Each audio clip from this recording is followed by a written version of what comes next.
I believe that music can be defined as a form of literacy because it incorporates and holds true to many of the characteristics of literacy laid out by Roy Harris, James Paul Gee, and Walter Ong. To support this argument, I will utilize and analyze sonic events from around the globe, including gamelan and pygmy music. While I understand that Harris framed his arguments as a rebuttal to Gelb, his emphasis on Gelb's failure to include music as a form of literacy was a sentiment that I found myself in agreement with. He notes how, quote, Gelb's new science failed unaccountably to take much notice of the existence of other forms of writing than those that can be used to record human speech. Such fields as mathematical and musical notation receive scant attention. End quote. However, while Harris simply references musical notation, I would extrapolate this categorization to encompass both sonic events and composition. To begin, I feel that it is important to understand that the concept of music is defined as culturally specific values that the performers and the audience give to the event. I use the word event purposefully, keeping in mind that the word music in and of itself is a Western word that refers to Western culture. Interestingly enough, the generally accepted terminology for a neutral musical event is a sonic event. My main point in bringing this concept to light was to emphasize the importance of keeping an objective mind and not getting stuck in an ethnocentric perspective.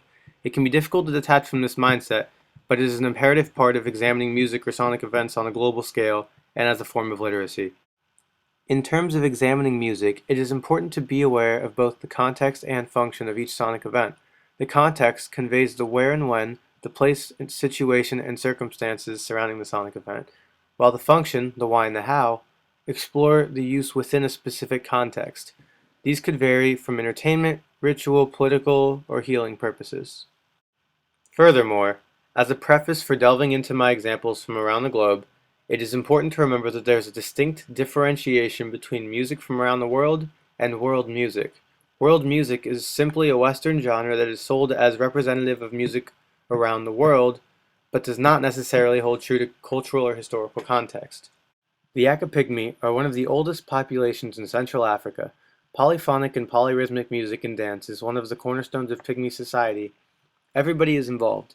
The Pygmies use their voices, drums, flutes, and bells, in addition to many other instruments, and makeshift forms of creating sound. One recording I listened to was just the Pygmies slapping puddles of water.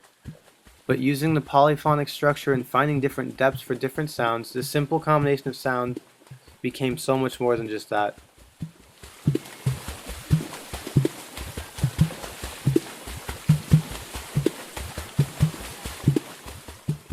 Gee highlights the idea that there is an inherent difference between acquisition and learning. He characterizes acquisition as a, quote, process of acquiring something subconsciously by exposure to models and a process of trial and error without a process of formal teaching, end quote. This form of literacy teaching involves a natural setting which is meaningful and functional. In Pygmy society, music has become intertwined with community life. Music in this society is interlaced into personal, family, and communal life. Therefore, in Central African vernacular language, there is no term that denotes the word music in the context or with the same meaning that we are familiar with.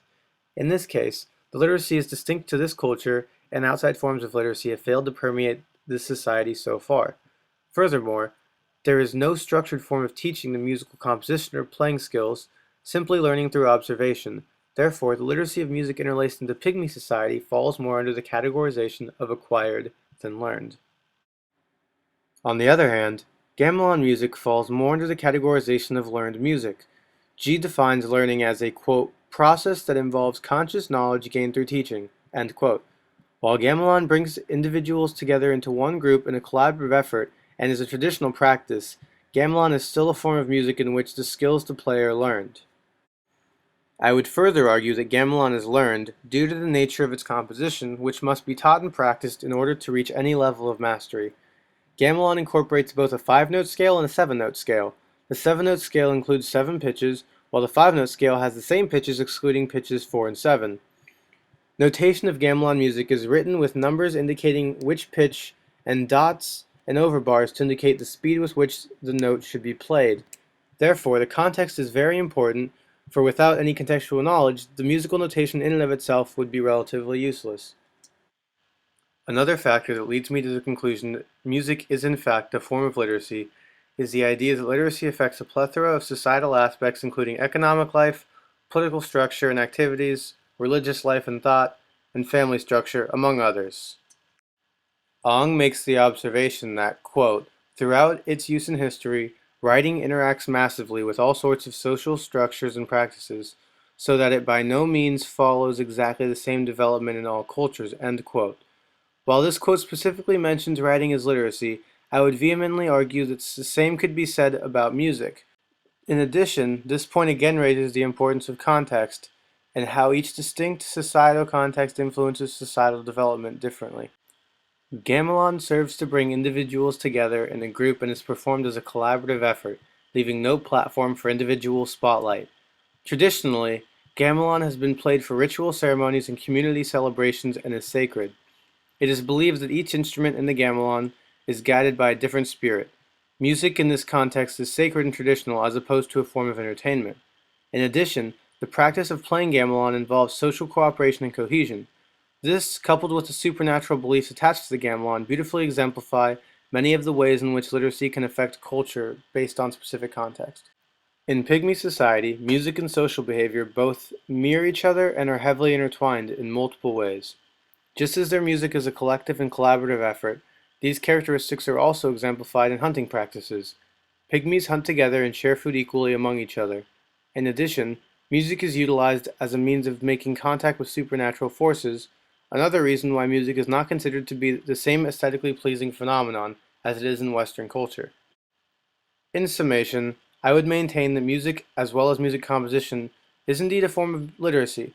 Through exploring and analyzing both gamelan and pygmy music and culture, many of the defining characteristics associated with literacy were brought to light in association with music and music composition.